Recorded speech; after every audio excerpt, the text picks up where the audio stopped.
إن الحمد لله نحمده ونستعينه ونستغفره ونعوذ بالله من شرور أنفسنا ومن سيئات أعمالنا من يهده الله فهو المهتدي ومن يضلل فلا هادي له أشهد أن لا إله إلا الله وحده لا شريك له وأشهد أن محمدا عبده ورسوله أما بعد Inch'Allah, nous allons continuer où on s'était arrêté la fois dernière. Nous étions arrêtés sur l'explication du sens de La ilaha illallah. Et nous avons vu comment est-ce qu'il faut traduire La ilaha illallah en français et qu'est-ce que ça implique concrètement lorsque je dis La ilaha illallah. Tiens, qui peut nous rappeler le sens de La ilaha illallah en français? Non. Il n'y a pas de divinité. Divinité. Divinité digne d'adorer qu'Allah. Non. Il n'y a aucune divinité digne d'être adorée autre qu'Allah subhanahu wa ta'ala. Et on a expliqué que c'est une mauvaise traduction de dire que La ilaha illallah, ça veut dire il n'y a de créateur autre qu'Allah ou bien il y a de divinité autre qu'Allah. Ça, c'est de très très mauvaises définitions ou bien traductions. Et nous avons aussi vu la raison pour laquelle il est obligatoire d'adorer Allah subhanahu wa ta'ala. Nous avons vu que si quelqu'un nous demande, vous dites La ilaha illallah, ça veut dire il n'y a de divinité digne d'être adorée si ce n'est Allah. Pourquoi? Pourquoi c'est Allah seul qui mérite d'être adoré? Non. Il y a des supplications. Non. Parce qu'il nous a payé, nous donne le temps à payer. Donc, si on veut résumer, c'est Allah seul qui mérite d'être adoré, c'est parce que c'est lui qui est le créateur, c'est lui qui nous donne la subsistance et c'est lui qui dirige ce bas monde, c'est-à-dire c'est lui qui dirige tout. Allah dit dans le Coran, Allah dit khaliqu kulli shay wa huwa ala kulli shay'in wakil. Allah dit c'est lui le créateur de toutes choses. Toutes choses là, nous aussi nous faisons partie de cela. Et on a montré ici que la création des cieux et de la terre est bien plus grande encore que la création des hommes. Donc, lorsque la personne reconnaît déjà que c'est Allah qui a tout créé, rien n'a été créé sans que ce ne soit Allah qui soit le créateur. Et Allah, lui, n'a pas été créé. Donc, si on doit classer les choses, on dira que nous avons le créateur qui est Allah, et tout ce qui existe en dehors d'Allah, ce sont les créatures. Donc, celui qui adore quelque chose en dehors d'Allah, alors qu'il sache qu'en réalité, il adore une créature comme lui-même. Celui qui adore un ange, qui adore un prophète, des montagnes, et ainsi de suite, alors il ne fait qu'adorer des êtres, c'est-à-dire des créatures comme lui-même. Alors qu'il faut adorer qui? Le créateur.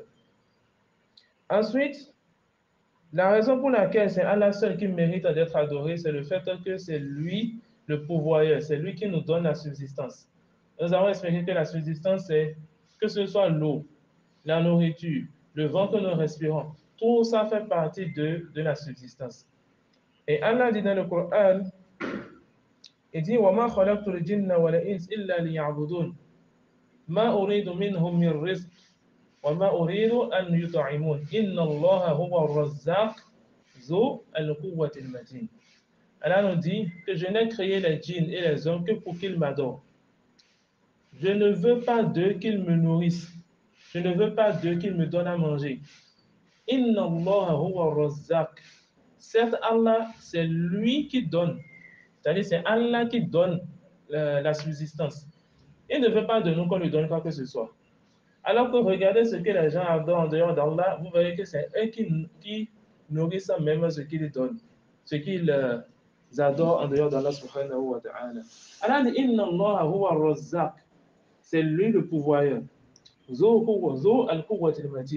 C'est lui qui détient l'énorme puissance. Donc ça fait deuxième chose. C'est Allah qui a créé tout c'est lui qui donne la subsistance à tout. Et enfin, c'est lui qui gère tout. C'est-à-dire, il n'y a pas, ne serait-ce qu'une feuille qui tombe d'un arbre sans qu'Allah ne le sache. Il n'y a pas une fourmi qui circule sans qu'Allah ne le sache. C'est-à-dire, il n'y a rien qui se passe dans la création d'Allah sans qu'Allah ne le sache. Et il n'y a rien qui se passe sans qu'Allah subhanahu wa ta'ala l'ait déjà écrit. C'est-à-dire, tout ce qui se passe dans ce bas monde, que ce soit sur les cieux et sur la terre, dans les cieux et sur la terre, il n'y a rien qui se passe si ce n'est déjà écrit dans un livre 50 000 ans avant la création des cieux et de la terre. Comme le prophète sallallahu alayhi wa sallam nous a expliqué que lorsqu'Allah a créé la plume, Allah a dit à la plume écrit. La plume dit qu'est-ce que je dois écrire? Allah lui a dit écris tout ce qui va se passer jusqu'au jour de la résurrection. Et tout cela a été déjà écrit dans ce qu'on appelle al-lawh al-mahfouz. Tout cela a été déjà écrit 50 000 ans avant qu'Allah ne crée les cieux et la terre. C'est pour vous dire que tout ce qui va se passer là, c'est déjà écrit. Et qui est celui qui gère ça? C'est Allah subhanahu wa ta'ala. يُدَبِّرُ الْأَمْرَ مِنَ السَّمَاءِ إِلَى الْأَرْضِ. C'est lui qui donne l'ordre. C'est lui qui gère. C'est pourquoi on appelle encore Allah al-Mudabbir. Celui qui gère. Donc voilà ces trois points-là. Et comme cela est venu dans un hadith, il y a un compagnon qui, après une des batailles, vous savez, à l'époque du prophète sallallahu alayhi wa sallam, même après le prophète sallallahu alayhi wa sallam, il y avait eu des batailles entre les musulmans et les non-musulmans. Et lorsqu'il y avait ce genre de bataille, il est permis aux musulmans de prendre, c'est-à-dire lorsque les musulmans gagnent, ou bien on le déçu sur les non-musulmans, il est permis de prendre ceux qu'on a pu avoir sur le champ de bataille, de les mettre en prison. Et comme c'est venu dans le Coran, à la suite, vous pouvez soit les libérer, soit on les libère contre une rançon. Leur famille doit venir payer quelque chose. Ou soit on les tue même. Alors, lors de cette bataille, les musulmans ont capturé donc des ennemis de l'islam. Et il y a de leur famille maintenant qui devaient venir pour venir payer la rançon et récupérer les membres de leur famille. Alors, il y a un compagnon, en ce moment, il n'était pas encore musulman. Il était venu pour payer la rançon pour récupérer un membre de sa famille. Et à ce moment, les musulmans étaient en train de prier. C'était une prière à haute voix. Si je ne me trompe pas, c'est Maghrib ou Isha, je ne me rappelle plus très bien. Alors, dans la prière, le prophète sallallahu alayhi wa sallam a lu le verset de Sourate At-Tur. Am khuliqu min ghayri shay'in am humul khaliqun. Il a dit que ce verset-là, c'est ce verset qu'il a fait convertir à l'islam. C'est-à-dire qu'il a médité sur ce verset que mais Allah dit am khuliqu min ghayri shay'in. Est-ce qu'ils ont été créés de rien? Am humul khaliqun. Ou bien c'est eux-mêmes les créateurs. C'est-à-dire ceux qui adorent en dehors d'Allah, c'est eux-mêmes qui se sont créés ou bien c'est eux les créateurs. Il a réfléchi que mais ce verset est assez clair. La réponse est claire, non. Donc forcément, nous avons un créateur. C'est que ce créateur-là, c'est Allah subhanahu wa ta'ala. Et Allah, lors de la création, c'est lui seul qui a créé. Il n'a eu l'aide de personne. ما أشهدتهم خلق السماوات والأرض ولا خلق أنفسهم وما كنت متخذ المضلين عضدا. Allah nous dit en parlant du shaitan et de sa descendance, Allah dit je ne les ai pas pris comme témoins de la création. Donc lorsque je créais les hommes, je créais les cieux et la terre, ainsi de suite, je n'ai pas pris les djinns comme témoins. Et je ne les ai pas pris également pour témoins de leur propre création. Cela veut dire quoi? Que eux-mêmes là, c'est Allah qui les a créés.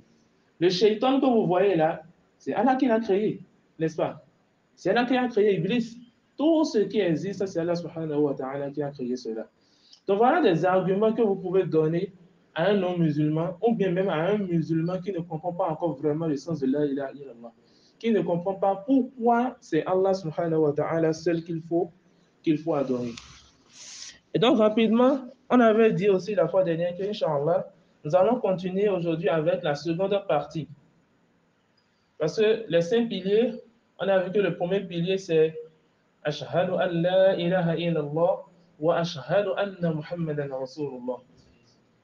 Donc, il ne suffit pas que quelqu'un dise, par exemple, Ashhadu an la ilaha illallah, pour qu'il soit musulman. Il doit ajouter wa ashhadu anna Muhammadan Rasulullah. Et si c'était un chrétien, on lui demande encore d'ajouter wa ashhadu anna Isa Abdullah wa Rasuluh. Ashhadu anna Muhammadan Rasulullah, qu'est-ce que ça veut dire? J'atteste que Muhammad est le messager d'Allah. Maintenant, qu'est-ce que ça implique?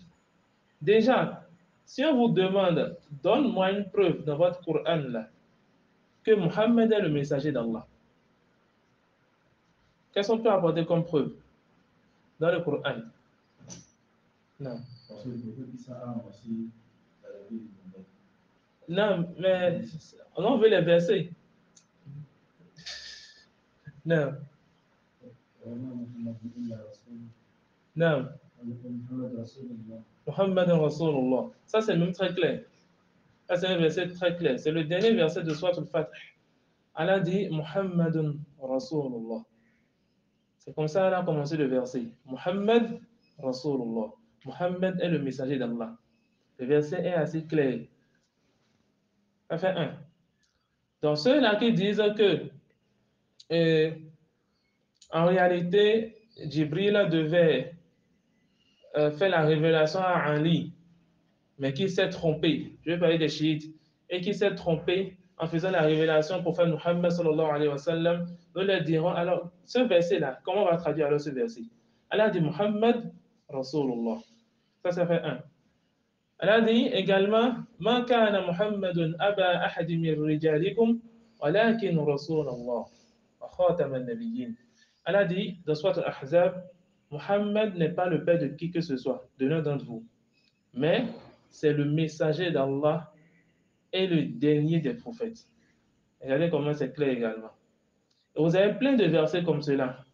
Allah nous dit par exemple dans Surat al-Muhammad même, Allah nous dit وَالَّذِينَ آمَنُوا وَعَمِلُوا الصَّالِحَاتِ وَآمَنُوا بِمَا نُزِّلَ عَلَى مُحَمَّدٍ وَهُوَ الْحَقُّ مِنْ رَبِّهِمْ. Allah nous dit, et ceux-là qui ont cru et qui ont fait de bonnes œuvres et qui ont cru en ceux qu'on a fait descendre à Muhammad. Qu'est-ce qu'on a fait descendre à Muhammad? Le Coran et la Sunna.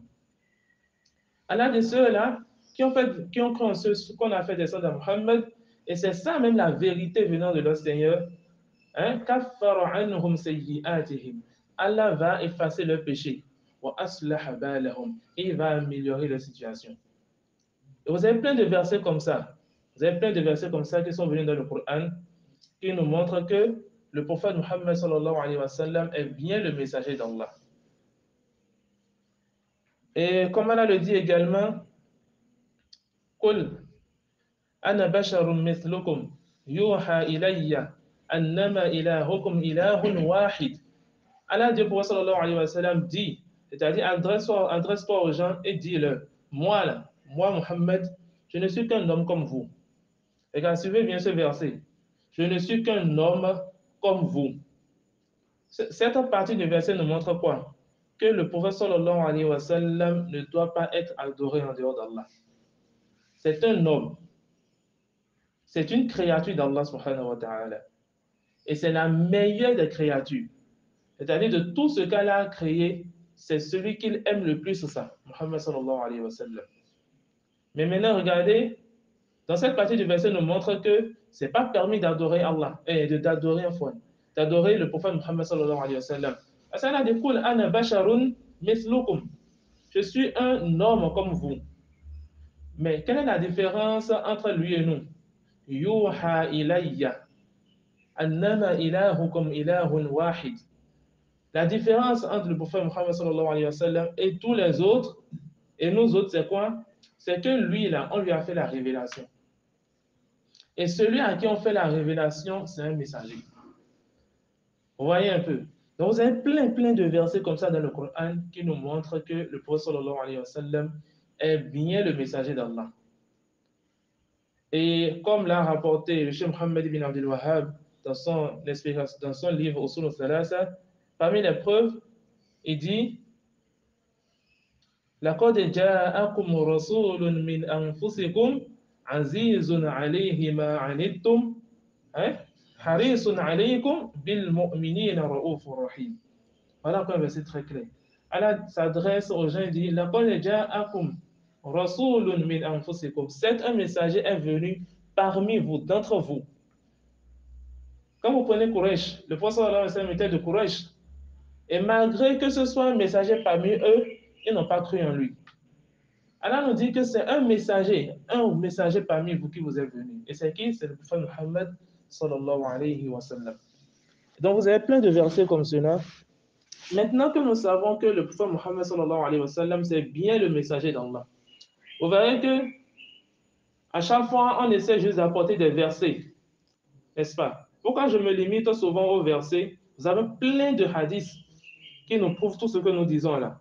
Mais aujourd'hui, vous avez beaucoup de musulmans, lorsque vous allez discuter avec eux, ils ne connaissent pas la valeur des hadiths du prophète sallallahu alayhi wa sallam. Vous allez entendre des gens vous dire que nous, on ne suit que le Coran. Subhanallah. Celui qui dit qu'il ne suit que le Coran, en réalité, ne suit pas le Coran. C'est le Coran lui-même qui nous dit de suivre la sunna du prophète sallallahu alayhi wa sallam. Donc, celui qui dit qu'il ne suit pas la sunna, en réalité, dit celui qui ne suit pas le Coran. Et c'est assez clair. Donc, j'apporte les versets pour que, au cas où vous êtes face à des gens comme ça, que vous puissiez apporter des versets. Maintenant, celui qui dit encore que lui ne croit pas aux versets, lui, c'est autre chose. Lui, c'est même pas musulman. Que l'on nous préserve. Et pour finir rapidement, si on nous demande maintenant, qu'est-ce que ça implique lorsque je dis Ashhadu anna Muhammadan Rasulullah? On a déjà expliqué ce que ça implique lorsque je dis que Ashhadu an la ilaha illallah, n'est-ce pas? Maintenant, lorsque je dis Ashhadu anna Muhammadan Rasulullah, qu'est-ce que cela implique?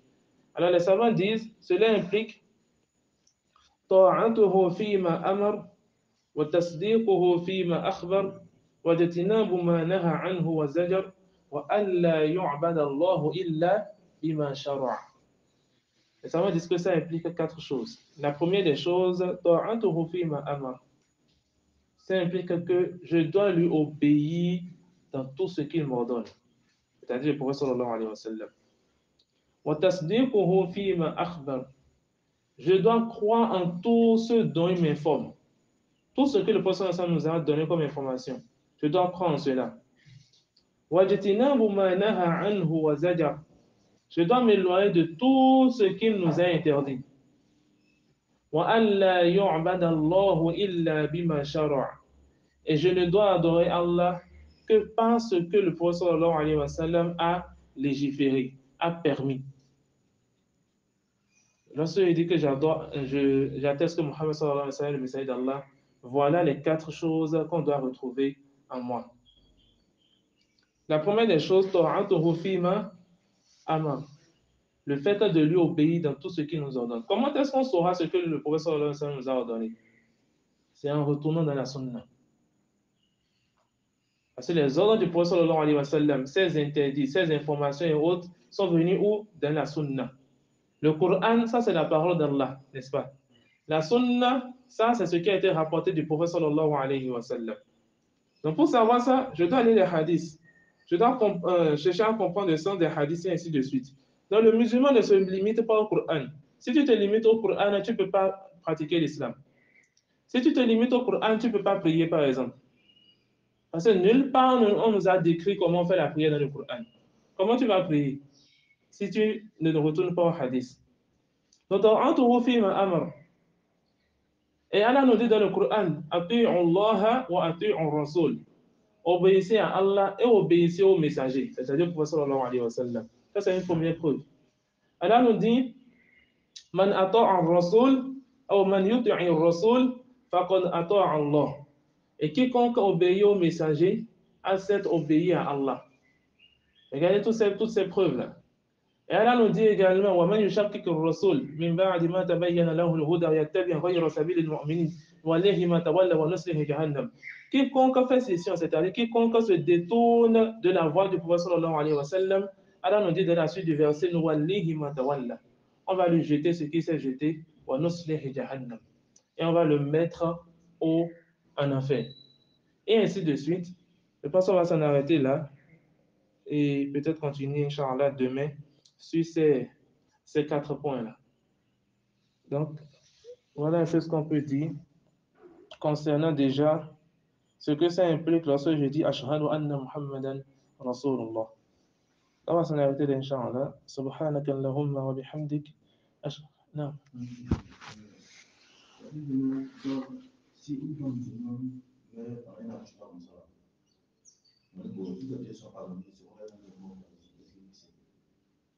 ça, c'est la première fois que j'entends ça. Hein.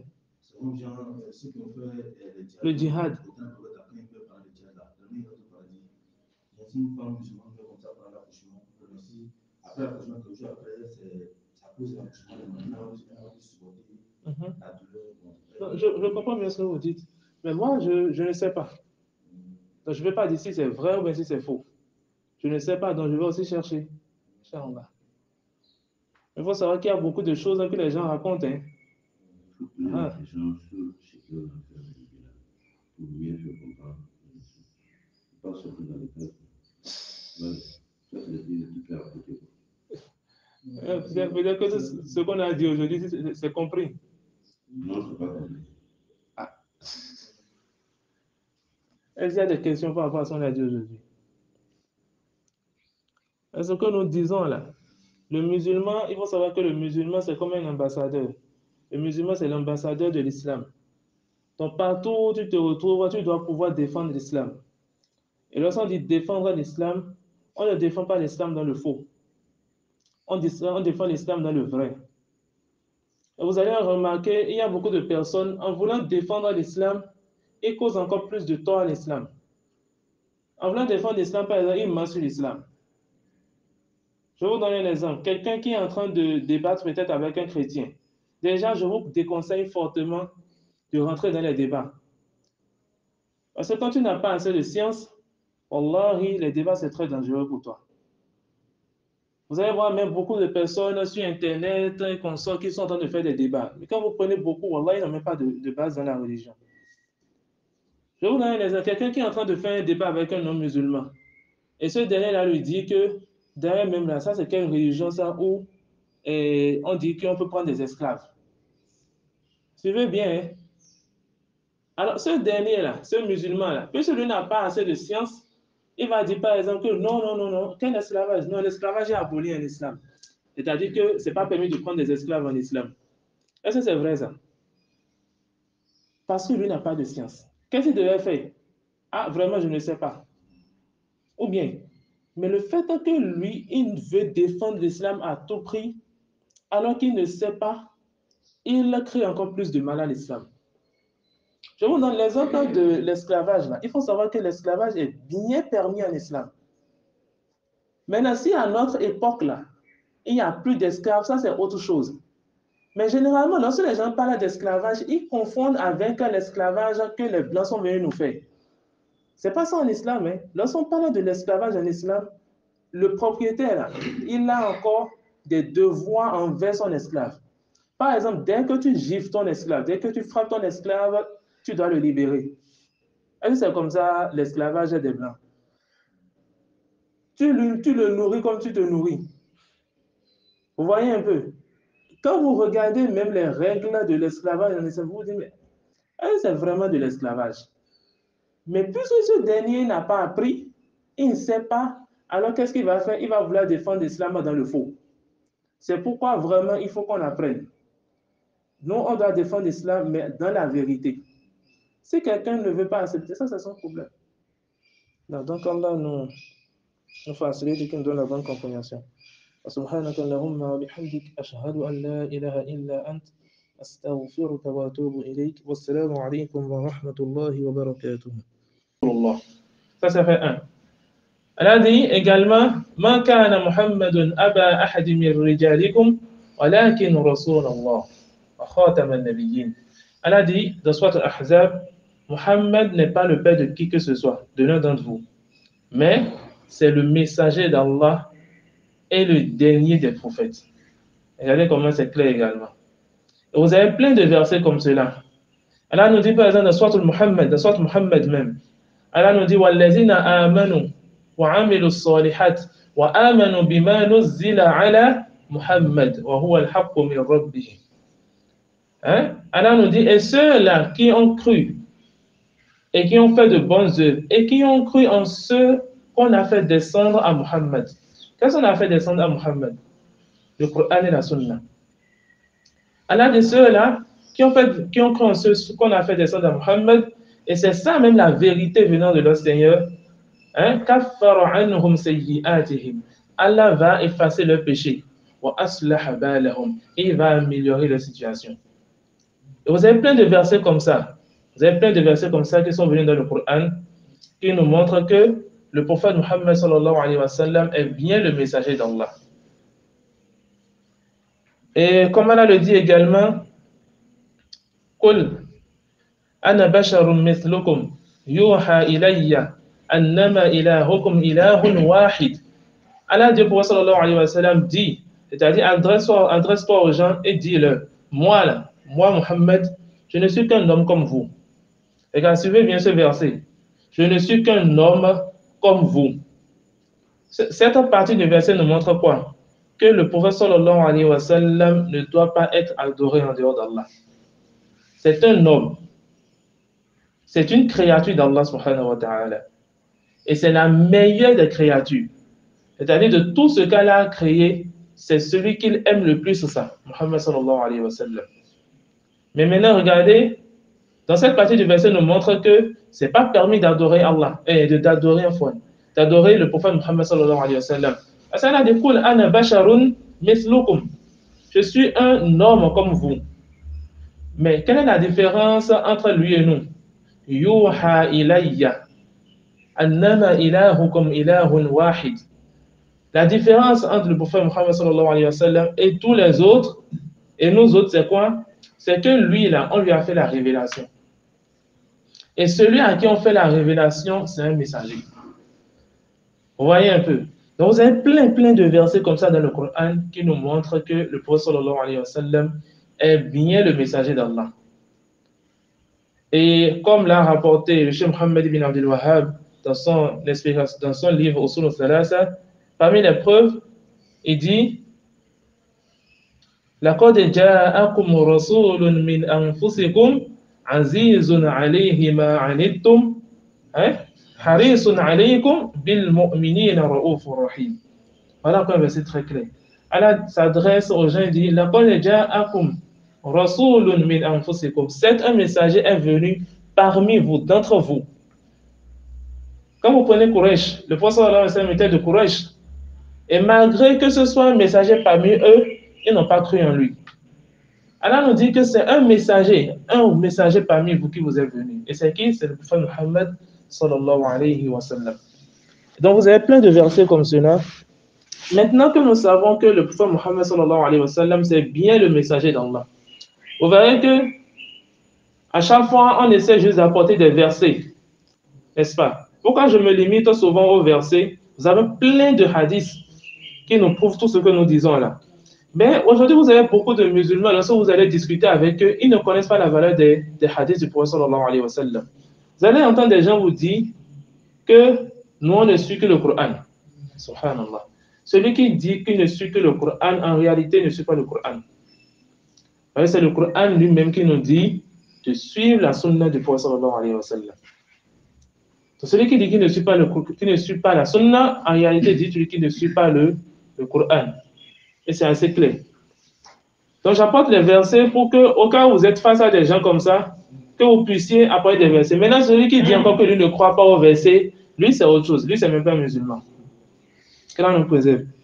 Et pour finir rapidement, si on nous demande maintenant, qu'est-ce que ça implique? Lorsque je dis Ashhadu anna Muhammadan Rasulullah, on a déjà expliqué ce que ça implique. Lorsque je dis que Ashhadu an la ilaha illallah, n'est-ce pas? Maintenant, lorsque je dis Ashhadu anna Muhammadan Rasulullah, qu'est-ce que cela implique?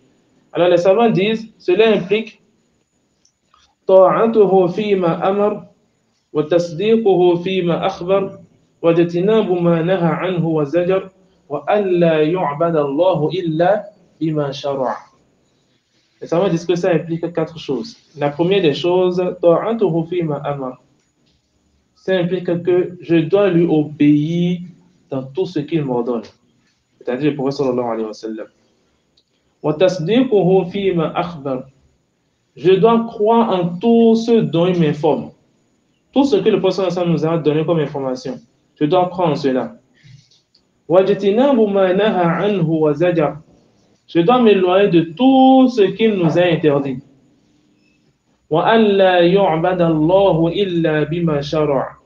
Et je ne dois adorer Allah que parce que le prophète sallallahu alayhi wa sallam a légiféré, a permis. Lorsque je dis que j'atteste que Mohammed sallallahu alayhi wa sallam est le messager d'Allah, voilà les 4 choses qu'on doit retrouver en moi. La première des choses, le fait de lui obéir dans tout ce qu'il nous ordonne. Comment est-ce qu'on saura ce que le prophète sallallahu alayhi wa sallam nous a ordonné? C'est en retournant dans la sunna. Parce que les ordres du prophète sallallahu alayhi wa sallam, ses interdits, ses informations et autres, sont venus où? Dans la sunna. Le Coran, ça c'est la parole d'Allah, n'est-ce pas? La sunna, ça c'est ce qui a été rapporté du prophète sallallahu alayhi wa sallam. Donc pour savoir ça, je dois lire les hadiths. Je dois chercher à comprendre le sens des hadiths et ainsi de suite. Donc le musulman ne se limite pas au Coran. Si tu te limites au Coran, tu ne peux pas pratiquer l'islam. Si tu te limites au Coran, tu ne peux pas prier par exemple. Parce que nulle part on nous a décrit comment faire la prière dans le Coran. Comment tu vas prier si tu ne retournes pas au hadith? Donc, et Allah nous dit dans le Coran, Ati'u Allah wa ati'u Rasul. Obéissez à Allah et obéissez aux messagers, c'est-à-dire le prophète sallallahu alayhi wa sallam. Ça, c'est une première preuve. Allah nous dit, Man ata'a Rasul, ou man yuti'i Rasul, faqad ata'a Allah. Et quiconque obéit aux messagers, a cette obéi à Allah. Regardez toutes ces preuves-là. Et Allah nous dit également وَمَنْ يُشَقِّقِ الرَّسُولِ مِنْ بَعْدِ مَا تَبَيَّنَ لَهُ الْهُدَى وَيَتَّبِعْ غَيْرَ سَبِيلِ الْمُؤْمِنِينَ وَلَيْهِ مَا تَوَلَّى وَنُصْلِهِ جَهَنَّمَ. Quiconque fait cession, c'est-à-dire quiconque se détourne de la voie du prophète sallallahu alayhi wa sallam, Allah nous dit dans la suite du verset وَلَيْهِ مَا تَوَلَّى. On va lui jeter ce qui s'est jeté وَنُصْلِهِ جَهَنَّمَ. Et on va le mettre en enfer. Et ainsi de suite. Je pense qu'on va s'en arrêter là et peut-être continuer, Inch'Allah, demain sur ces 4 points-là. Donc, voilà ce qu'on peut dire concernant déjà ce que ça implique lorsque je dis Ashhadu anna Muhammadan Rasulullah. On va s'en arrêter, Inch'Allah. Subhanaka Allahumma wa bihamdik. Non. Si une femme musulmane meurt par un accouchement comme ça, toutes les pièces sont pardonnées, c'est vrai, ça, c'est la première fois que j'entends ça. Hein. C'est comme genre, ceux qui ont fait le djihad. Après, ils peuvent parler de djihad là. Il y a une femme musulmane qui fait comme ça pendant l'accouchement. Après l'accouchement, quelque chose après, ça cause l'accouchement. Maintenant, on va supporter la douleur. Je comprends bien ce que vous dites. Mais moi, je ne sais pas. Donc, je ne vais pas dire si c'est vrai ou bien si c'est faux. Je ne sais pas, donc je vais aussi chercher. Inch'Allah.